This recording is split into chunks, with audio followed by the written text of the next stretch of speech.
สบายดีมื้อนี้เราจะมาแนะนำเกี่ยวกับการขาย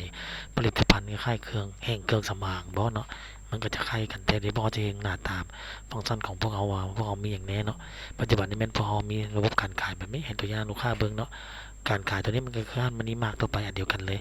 เนาะการขายก็สิบ่อย่างลูกค้ากดเข้าไปนี้ตึ้งๆเขาก็มีตัวสแกนได้คือกันเนาะลูกค้าเอาเท่าใดเอาขอเพิ่มก็กดใส่นี้เอา3อย่าง2อย่างเอา3อย่างก็เป็นจำนวนเงินเด่นบริษัทยกเนาะแล้วแต่เอาเป๊ปซี่นี่มันนี่ อันนี้มันหน้าต่างกันขายกันบัดเนะจากในร้านนี้มันจะเป็นขยายความมันจะเอาได้เลยเขาก็สามารถได้ขยายดูเซิร์ชเอาตัวนี้ได้หน้าตาขายเนาะทีนี้เราสั่งเมนูด่วนสั่งร้านนี้เป็นลูกค้าซื้อลูกค้าตัวไปเนาะนี่เพิ่มลูกค้าแบบลูกค้าที่เขาจะมีแบบพิเศษที่พิเศษเป็นกับมีเขาสามารถสั่งได้เนาะแต่หลักตัวนี้ก็จะบ่มีอย่างอันนี้ก็มีแต่ว่าหมายเหตุใส่แต่ตัวละหันค่ามันจะบ่ได้มีอย่างเนาะมีแต่ค่ายขายไปแล้วติ้งกดสแกนไปมันจะมีบาร์โค้ดสแกนในพร้อมเนาะอันนี้ก็จะมีแนวรับการขายปกติไว้เลย หน้าตาขายของเราก็จะยังมีเงินสดเงินโอนตัวสลากมันกันอันนี้มันจะมีเงินโอนกับโอนจ่ายเลยแล้วก็แล้วบาทจ่ายกี่เท่าไหร่เนาะที่พอจะมีครบแล้วหน้าตาของการขายปิ้นเขาก็จะบริมีมีประมาณนี้ในการขายมันจะง่ายตัวนี้จะง่ายแล้วก็มีแต่ปิ้นออกแล้วก็แล้วปิ้นแล้วก็สแกนจ่ายแล้วมันจะมี QR อยู่นี่ก็แล้วแต่พอสามารถที่ได้เนาะอันนี้เป็น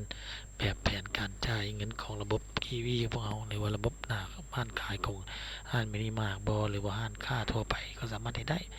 แต่หลังบ้านพวกเขาก็จะมีพวกเขาสิเบิ่งกับข้าวเบิ่งหลังบ้านมันเนาะเขาก็จะมีหลังบ้านตรงเขาหลังบ้านนี้สามารถเซตค่าได้เลยเนาะอนุญาตอันนี้อนุญาตให้ธุรกรรมในการขายข้อมูลว่าสินค้าบนเขาก็ขายได้แต่ห้านมินิมาร์ทนี่มันจะบ่เหมาะเบิดแล้วก็ต้องเบิดเลยเนาะเอาแต่ติ๊กปลดออกอีกสิเนาะปลดออกไว้เพื่ออย่างเพื่อว่าเบิดแล้วบ่สามารถขายได้เนาะแล้วมีการเซตค่านี่เป็นหน้าเว็บแล้วพอสามารถที่เซตค่าเพิ่มสาขาได้เพิ่มสาขาได้ทุกอย่างเลยนี่ลูกค้าส่งผลิตภัณฑ์เงินเก็บการส่งอันนี้เป็นสินค้าทั้งหมดมีอย่างแน่เนาะก็สามารถเบิ่งได้เลยสามารถเพิ่มเครื่องข่าวสารได้เลยดับเบิลคลิกเข้าไปนี้อันเป็นหน้าตาหลังบ้านพวกเราเนาะสามารถเห็นได้เลยกดเข้าไปนี้แล้วก็อัปเดตแล้วก็สามารถเปลี่ยนรูปผลิตภัณฑ์นี้ได้เลยเป็นอย่างเนาะสามารถเปลี่ยนราคาได้เนาะแล้วก็สามารถจะเก็บในหลายอย่างเนี่ยแต่ว่านะตัวนี้มันสิประมาณหลังบ้านเขาจะมีครบอยู่เนาะ ลูกค้ามีอย่างแน่สำหรับมันจะเป็นสินค้าอยู่หลังบ้านกันแล้วก็ถือว่าแล้วไปเนาะหลังวันเอารายงานการขายก็อยู่นี่สิ้นสุดการขายก็อยู่นี่ว่าเขาจะมีมันนี่ตัวการแนะนำกีวี